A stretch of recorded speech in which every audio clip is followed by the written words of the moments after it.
यह शरीर एक पुर के समान है जिसके 11 द्वार हैं, 2 आंख, 2 कान, 2 नासारंध, 1 मुख, 1 नाभि, 1 शिशन, 1 गुदा और 1 ब्रह्मरंध्र है, जिसमें वह नित्य विज्ञान स्वरूप आत्मा उसके मध्य भाग हृदयाकाश में निवास करता है। यह आत्मा शरीर के मध्य भाग हृदय में निवास करती है। यही आत्मा इस शरीर रूपी पुर का स्वामी है, जो इसकी रक्षा करता है। इसके निकल जाने पर यह नगरी नष्ट हो जाती है, मतलब इस आत्मा के निकल जाने पर यह शरीर बिल्कुल नष्ट हो जाता है। जो इस अजन्मा आत्मा का नित्य श्रवण करता है वह किसी भी प्रकार के शोक से मुक्त हो जाता है। वह जीवन मुक्त होकर मृत्यु के बाद विदेह मुक्त होता है।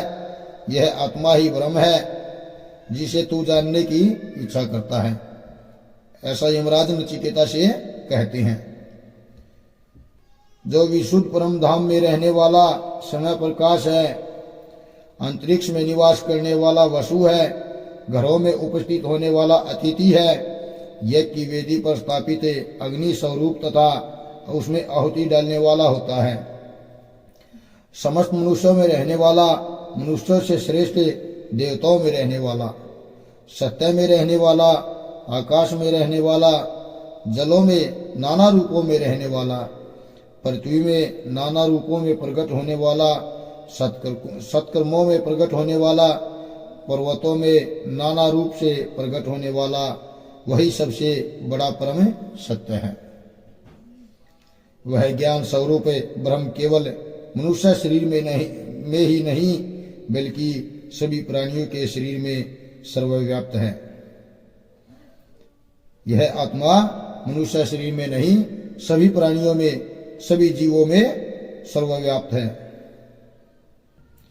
इतना ही नहीं, वह समय प्रकाश है जो किसी अन्य प्रकाश से प्रकाशित नहीं होता।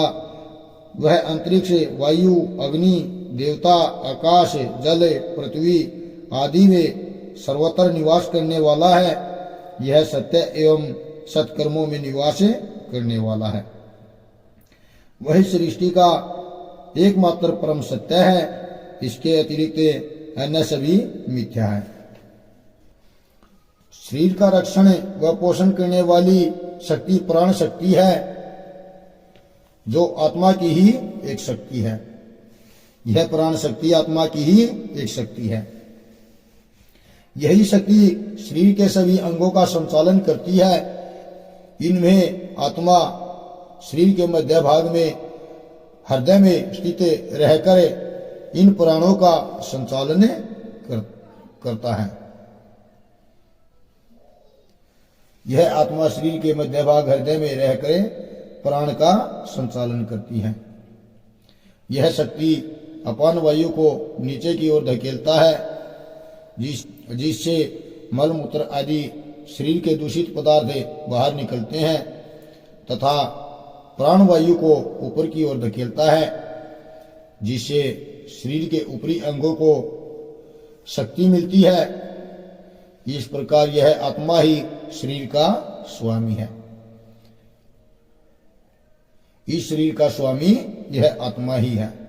शरीर किसी का भी हो, जीव जंतु मनुष्य, सभी का स्वामी आत्मा ही है, जो सर्वश्रेष्ठ भजनीय है, जिसकी सभी देवता उपासना करते हैं।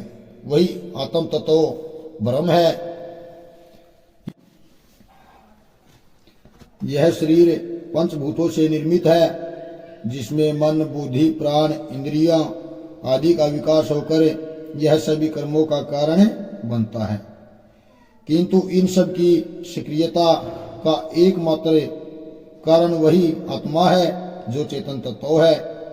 उसी से ये सब सक्रिय होकर अपना अपना कार्य करते हैं।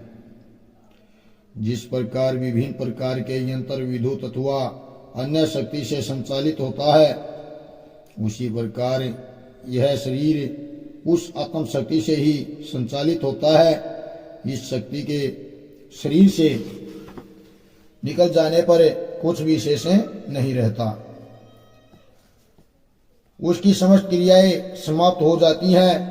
वह केवल यह भूत समुदाय जड़ शरीर से ही शेष रह जाता है। इसलिए हे नचिकेता, यही आत्म तत्व ही ब्रह्म है जिसके विषय में तुमने पूछा है। इस सृष्टि में ब्रह्म ही एकमात्र चेतन शक्ति है जो वनस्पति, जीव जंतु, पशु पक्षी व सभी मनुष्यों के जीवन का कारण व आधार है। जो एक चेतन शक्ति ब्रह्म ही है जो सभी के जीवन का कारण है। इसी शक्ति से ये सभी जीवन पाते हैं, वृद्धि करते हैं, वह क्रिया करते हैं। दूसरा तत्व जड़ है जिसकी सभी क्रियाएं इस चेतन तत्व के कारण ही होती हैं। मनुष्य के जीवन का आधार भी यही आत्म तत्व है। प्राण एवं अपान भी इसी के आश्रय पर अपनी क्रिया करते हैं। जब यह आत्म तत्व शरीर से अलग हो जाता है तो प्राण भी अपनी क्रिया बंद कर देते हैं। जो आत्मा है वह मनुष्य के शरीर से अलग हो जाती है तो प्राण अपनी क्रिया बंद कर देते हैं। यह शरीर तो जड़ है जिससे मनुष्य मर जाता है। इस क्रिया में न जड़ मरता है न चेतन आत्मा, बल्कि दोनों का संबंध विच्छेद हो जाता है। उपनिषदों ने बताया है जिससे यह पंचभौतिक शरीर अपनी क्रिया बंद कर देता है। इसलिए जीवन का आधार यही आत्म चेतना है जो सभी प्राणियों के जीवन का आधार है। जड़ में चेतना का संचार इसी आत्म तत्व से होता है। शरीर में जो चेतना का आधार है वह सिर्फ आत्मा से ही होता है। जय श्री राम।